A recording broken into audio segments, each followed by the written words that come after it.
Welcome your education number 1 চ্যানেলে সবাইকে স্বাগত।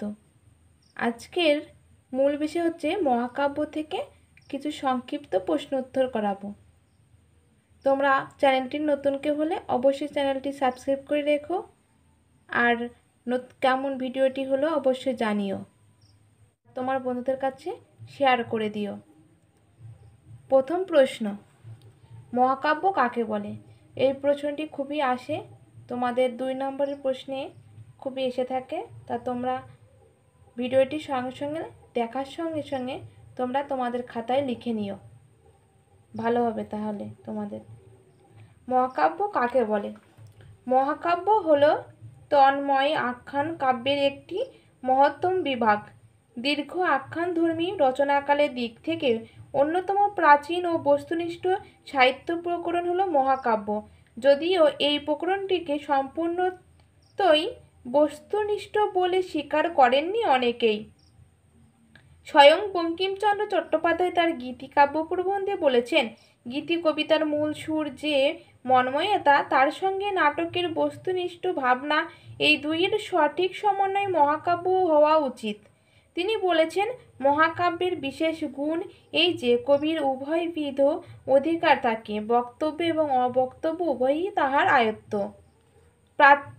পাশ্চাত্য নানা আলঙ্কারিকদের ভিন্ন ভিন্ন মতবাদের ভিত্তিতে মহাকাব্যের একটি সংজ্ঞা দেওয়া যায় এইভাবে: মহাকাব্য মৃৎছন্দে ও বর্ণনাত্মক ভঙ্গিতে রচিত, গুরু বিষয়বস্তু আশ্রিত ও সুনির্দিষ্ট আদি মধ্য অন্ত সমন্বিত এমন এক স্বয়ংসম্পূর্ণ আখ্যান, যার ঐক্য সম্বন্ধ হয় জৈবিক প্রকৃতির এবং প্রচুর বৈচিত্র্য সত্ত্বেও যা উদ্দিষ্ট রসানুভূতি জাগাতে পারে। পরবর্তী প্রশ্ন, প্রাচীন মহাকাব্য এক সৃষ্টি নয় কেন?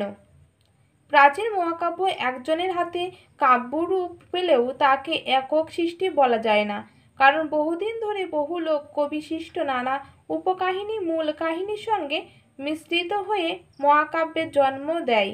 ফলে মহাকাব্যে উৎসবের সন্ধান করলে সাহিত্য সৃষ্টির আদিপর্বে এর উদ্ভব বিস্ময়কর বলেই মনে হয়। এ প্রসঙ্গে আচার্য রামেন্দ্র সুন্দর ত্রিবেদীর বক্তব্যটি যথার্থ।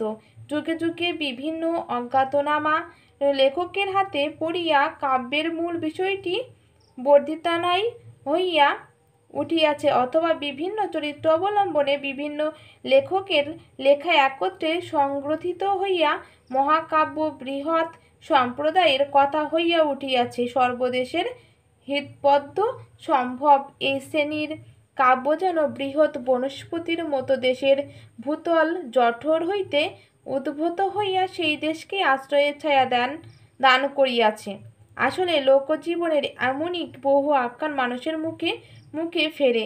কবি এই সব প্রচলিত কাহিনী ও গানকেই মহাকাব্যের মধ্যে সংহত রূপ দেন। অবশ্য এই কারণে আদি কবির সম্মান কোনোভাবেই ক্ষুণ্ণ করা যায় না।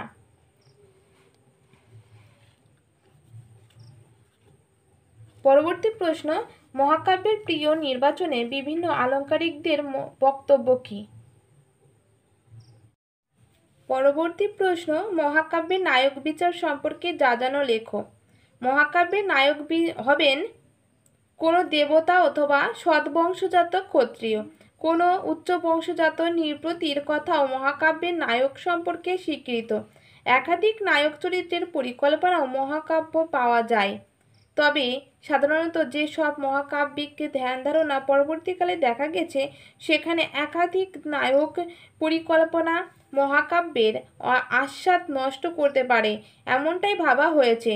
রামায়ণ, মহাভারত ও কিংবা ইলিয়াড, ওডিসিতেও এক নায়কের সংগ্রাম ও বীরত্বের ছবি রয়েছে, যদিও সহযোগী বীর চরিত্রের অভাব এখানে ছিল না। নায়ক পরিকল্পনা সৎবংশজাত ক্ষত্রিয়ের নীতি প্রচলিত হলেও চরিত্রে দেবত্বের বিকাশ একটা অন্তরায় একথা ভাবা যেতে পারে।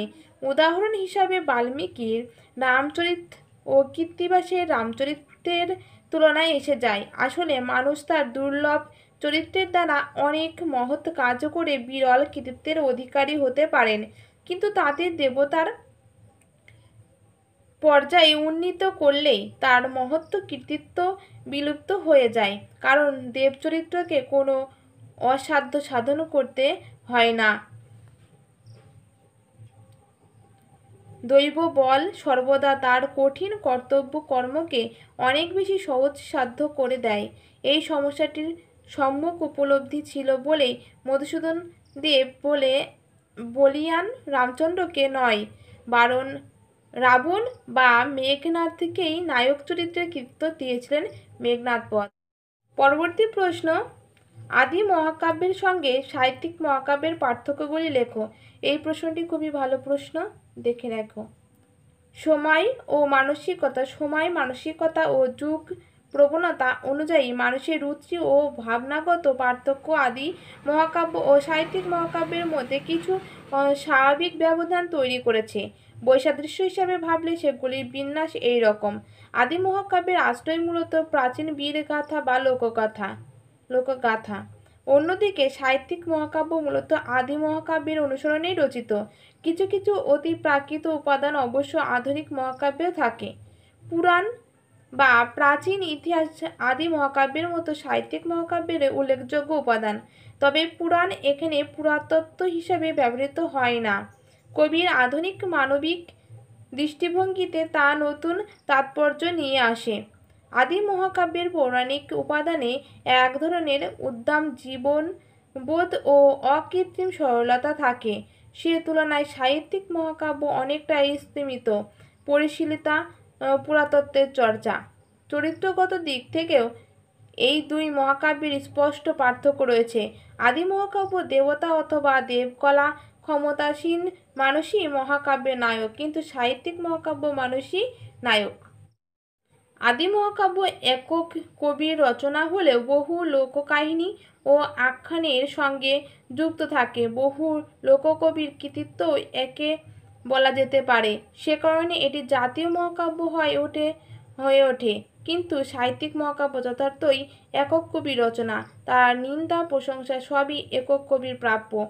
আদি মহাকাব্যে বস্তুধর্মিতা সাহিত্যিক মহাকাব্যে প্রায় নেই। এর কবিকেও পরোক্ষভাবে প্রায়ই খুঁজে পাওয়া যায় তার কাব্যে। ভিডিওটি এখানেই শেষ করছি।